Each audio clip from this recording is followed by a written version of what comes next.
Video में मैं आपको बताने वाला हूं नेहरू युवा केंद्र संगठन लेटेस्ट भर्ती 2021 के बारे में, जो कि रिसेंटली जारी की गई है और जिसमें कि कैंडिडेट ऑल इंडिया से अप्लाई कर पाएंगे। और मैं आपको बता दूं कि इसमें अप्लाई करने के लिए किसी भी कैटेगरी कैंडिडेट को कोई एप्लीकेशन फीस पे करने की आवश्यकता नहीं है, यानी कि सभी कैटेगरी कैंडिडेट फ्री में आवेदन कर पाएंगे। तो आप इस वीडियो को देखते रहिए, मैं आपको इसके बारे में पूरी जानकारी देने वाला हूँ। तो चलिए दोस्तों शुरू करते हैं।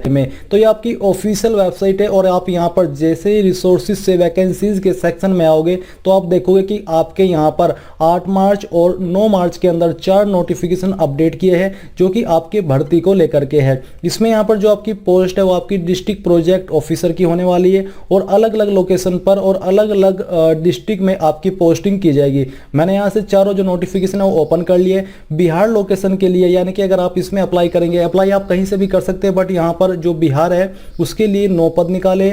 इसमें यहाँ पर कैटेगरी वाइज कह लीजिए या फिर आपकी जो डिस्ट्रिक्ट वाइज वैकेंसी है वो देख लीजिए, आपको यहाँ पर जानकारी देखने को मिल पा रही है। इसके अलावा जो आपका दूसरा नोटिफिकेशन है ये आपका झारखंड के लिए, जिसमें कि 1 पद निकाला है। फिर यहाँ पर आपका उत्तर प्रदेश के लिए, जिसमें कि 7 पद निकाले, इन डिस्ट्रिक्ट के लिए निकाले, जिसके नाम यहाँ पर आप देख सकते हो। फिर है आपका उत्तराखंड, इसके लिए आपके 4 पद निकाले हैं। अभी बात करते हैं आपके एलिजिबिलिटी के बारे में। तो इसमें बेसिकली अप्लाई करने के लिए आपसे एनी ग्रेजुएट, यानी कि आपका किसी भी डिसिप्लिन में ग्रेजुएशन करना जरूरी है, आप इसमें तभी जाकर के एलिजिबल हो पाएंगे। इसके अलावा दोस्तों बात करें आपकी एज लिमिट की, तो यहाँ पर जो आपकी एज लिमिट रखी गई है वो आपकी मिनिमम 18 साल है और मैक्सिमम 35 साल है। और ये जो आपकी एज काउंट की जाएगी आपकी 1/1/2021 तक की जाएगी, यानी कि 1/1/2021 तक आपकी उम्र 35 साल से ज्यादा नहीं होनी चाहिए। फिर बात आती है आपकी सिलेक्शन की, तो यहाँ पर जो आपका सिलेक्शन किया जाएगा ये आपका पर्सनल इंटरव्यू, यानी कि इसमें सिर्फ आपका इंटरव्यू होगा, आपका कोई एग्जाम नहीं होगा। चाहे आप कोई सी भी स्टेट से अप्लाई कर रहे हो, इसमें आपको कोई भी एग्जाम देने की आवश्यकता नहीं है। जितने भी कैंडिडेट इसमें अप्लाई करेंगे उनको शॉर्टलिस्ट करके फिर इंटरव्यू के लिए इनवाइट किया जाएगा और वो डेट टाइमिंग क्या रहेगी वो आपको मेल मैसेज के माध्यम से बता दिया जाएगा। अभी बात करते हैं आपकी सैलरी के बारे में। तो इसमें दोस्तों मैं आपको बता दूं कि अप्लाई करने के बाद अगर आपका सिलेक्शन हो जाता है तो आपको 33,000 रुपए पर मंथ सैलरी के रूप में दिए जाएंगे। जी हाँ, आपने सही सुना, आपको इस पोस्ट पर 33,000 रुपए पर मंथ दिए जाएंगे।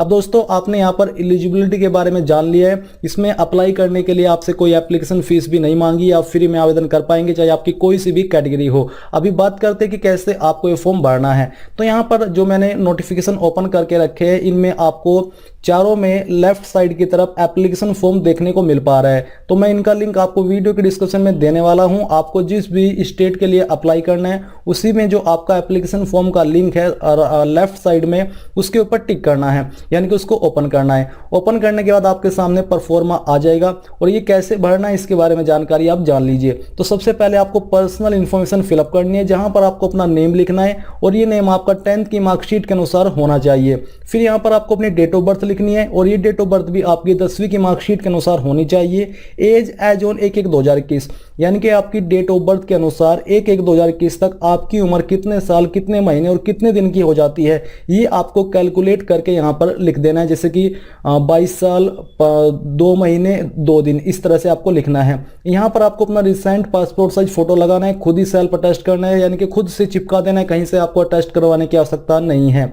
यहाँ पर दोस्तों आपको जेंडर, यानी कि मेल हो या फिर फीमेल हो, वो आपको लिखना है। फादर नेम, यानी कि आपके पिताजी का नाम जो भी है 10वीं की मार्कशीट के अनुसार यहाँ पर लिख दीजिए। कॉन्टैक्ट एड्रेस, यानी कि आपका कॉन्टैक्ट एड्रेस क्या है वो कंप्लीट एड्रेस अपनी आईडी के अकॉर्डिंग यहाँ पर लिख दीजिए। इसके बाद दोस्तों palace of domicile with name of district, यानी कि यहाँ पर आपको अपने उस स्थान का नाम देना है जहां का आपके पास निवास प्रमाण पत्र है और आपको साथ ही अपनी डिस्ट्रिक्ट का नाम भी देना है। बेसिकली मान लीजिए मैं सहारनपुर से हूं तो मैं यहाँ पे सहारनपुर लिखूंगा, क्योंकि सहारनपुर का ही मेरा निवास स्थान है और सहारनपुर का ही मेरे पास निवास प्रमाण पत्र है। तो इस प्रकार से आप यहाँ पर अपनी जो डिस्ट्रिक्ट नेम है वो लिख दीजिए। मोबाइल नंबर यहाँ पर आपको अपना लिख देना है, अगर आपके पास लैंडलाइन नंबर है तो यहाँ पर दे दीजिए, नहीं तो आप इसको खाली छोड़ दीजिए। ईमेल आईडी आपकी जो भी हो यहाँ पर लिख दीजिए और ईमेल आईडी लिख दीजिए, क्योंकि आपको इसी के माध्यम से आगे कांटेक्ट किया जाएगा।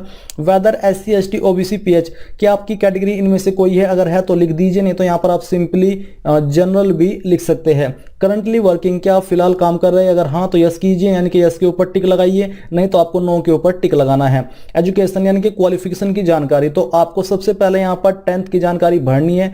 तो यहाँ पर आपको क्या लिखना है, जो आपको बोला है कि नेम ऑफ स्कूल, तो आपने किस स्कूल से की है उसका नाम आपको देना है।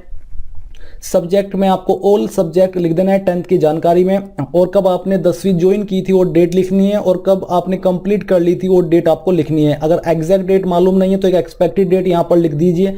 परसेंटेज आपकी कितनी थी सभी सब्जेक्ट को मिलाकर के वो आपको लिखना है, और आपकी डिवीजन क्या थी, फर्स्ट थी या फिर सेकंड थी या फिर थर्ड थी, वो आपको लिख देना है। फिर इसके बाद अगर आपने 12वीं भी किया तो आपको यहाँ पर 12th लिखना है। बेसिकली 12th आपको इस तरफ लिख देना है छोटा सा करके, और बाकी जगह पे आपको एक हाइफन का निशान लगाना है, यानी कि माइनस का निशान लगाना है, जो कि ऐसा होना चाहिए।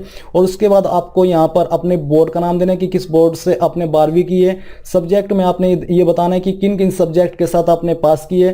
ड्यूरेशन आपको सेम तरीके से लिखना है, परसेंटेज लिख देनी है, और डिवीजन ग्रेड यहाँ पर बता देना है। अगर आपने ग्रेजुएशन की है, बेसिकली इसमें ग्रेजुएशन चाहिए ही अप्लाई करने के लिए, तो यहाँ पर आपको अपनी क्वालिफिकेशन का नाम और अपनी यूनिवर्सिटी का नाम देना है कि आपने किस यूनिवर्सिटी से की है। सब्जेक्ट का नाम यहाँ पर लिखना है, और ड्यूरेशन यानी कि कब से लेकर कब तक की है वो आपको लिखना है।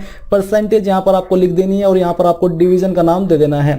इसके बाद एडिशनल क्वालिफिकेशन, क्या आपके पास कोई अतिरिक्त क्वालिफिकेशन है, अगर है तो यहाँ पर लिख दीजिए, नहीं तो इसको खाली छोड़ दीजिए। लैंग्वेजेस यानी कि आपको भाषाएं इसमें से कौन कौन सी आती है, जैसे कि इंग्लिश है तो इंग्लिश अगर आपको समझ नहीं आती है तो यहाँ पर आपको इंग्लिश के सामने राइट टिक लगा देना है। अगर बोलनी आती है तो स्पीक के नीचे भी राइट टिक लगा देना है, और अगर आपको पढ़नी आती है तो यहाँ पर आपको रीड के सामने भी राइट टिक लगाना होगा, और राइट के सामने भी आपको राइट टिक लगाना है। इसी प्रकार से आपको हिंदी, और अगर आपको कोई अदर्स लैंग्वेज आती है तो अदर्स के सामने लिख करके अलग से बता देना है कि मुझे समझनी आती है, मुझे बोलनी आती है, मुझे लिखनी आती है, और मुझे पढ़नी आती है। इसके बाद वर्क एक्सपीरियंस अगर आपके पास कोई है तो यहाँ पर आप उसकी जानकारी दे दीजिएगा, नहीं तो आप इसको खाली छोड़ दीजिए, क्योंकि कंपलसरी रूप में आपसे एक्सपीरियंस नहीं मांगा। अब यहाँ पर है दोस्तों रेफरेंसेस, तो रेफरेंसेस में आप अपने जानने वालों की जानकारी दे सकते हैं। आपको यहाँ पर उनका नाम लिखना है, सीरियल नंबर में आपको पहले 1 लिखना होगा, फिर यहाँ पर नाम, किस पोजीशन पर वो काम करते हैं वो आपको देना है, किस कंपनी के अंदर काम करते हो यहाँ पर आपको लिखना है, और उसकी कॉन्टैक्ट यानी कि नंबर यहाँ पर आपको दे देना है। 2 बंदे के नाम आपको दे देने हैं। Self attested copy of document submitted, जो डॉक्यूमेंट्स आपको इस फॉर्म के साथ अटैच करने हैं वो यहाँ पर आपको मेंशन की है। इनमें से आपके ऊपर जो भी डॉक्यूमेंट लागू हो रही है उसी के सामने आपको यस के ऊपर टिक करना है, और जो आपके ऊपर लागू नहीं हो रही है यानी कि जिसकी जानकारी आपने नहीं भरी है और आपके पास वो नहीं है, वहां पर आपको नो के ऊपर टिक लगाना है। और साथ ही आपको इनके डॉक्यूमेंट्स इस फॉर्म के साथ अटैच करने होंगे। यहाँ पर आपको पहले इसका नाम देना है, यहाँ पर आपको डेट लिखनी है, किस डेट में आपने इस फॉर्म को भरा है। पहले इसमें आपको उस जगह का नाम देना है जहां से आपने भरा है। यहाँ पर आपको अपनी सिग्नेचर करने हैं, और नीचे की तरफ आपको अपना पूरा नाम लिख देना है। ये आपका फॉर्म कंप्लीटली फॉर्म फिलअप हो चुका है। अभी आपको इसको कैसे सेंड करना है वो आप देख लीजिए। जो आपके नोटिफिकेशन अनाउंस किए गए हैं इनमें चारों में आपका अलग अलग एड्रेस है जिसके ऊपर आपको इस फॉर्म को सेंड करना है। आपको नीचे की तरफ देखने को मिल पा रहा है, यहाँ पर आप देख लीजिए, आपको पूरा एड्रेस देखने को मिल पा रहा होगा। ये फॉर्म आपको 27 मार्च 2021 से पहले सेंड करना है। इसमें जो आपकी बिहार है 28 मार्च 2021 तक आपको समय दिया है। आप ईमेल के माध्यम से भी इसको सेंड कर सकते हैं, आपको यहाँ पर बोला है। और जो आपकी झारखंड है इसमें आप इस ईमेल के ऊपर भी इस फॉर्म को सेंड कर सकते हैं 27 मार्च 2021 से पहले, या फिर यहाँ पर आप इस एड्रेस के ऊपर भी सेंड कर सकते हैं। इसी प्रकार से जो आपका उत्तर प्रदेश का इसमें आपको इस ईमेल आईडी के ऊपर सेंड करना है जो कि यहाँ पर आपको दिया है, या फिर आप इस एड्रेस के ऊपर भी इस फॉर्म को 27 मार्च 2021 से पहले सेंड कर सकते हैं। और जो उत्तराखंड का है इसमें भी आप यहाँ पर देख सकते हैं। तो आपको सभी पर अलग अलग एड्रेस और अलग अलग ईमेल आईडी दी है इस फॉर्म को सेंड करने के लिए। आई होप आपको सब कुछ क्लियर हो गया होगा। अगर आपका कोई सवाल है, कोई डाउट है तो आप कमेंट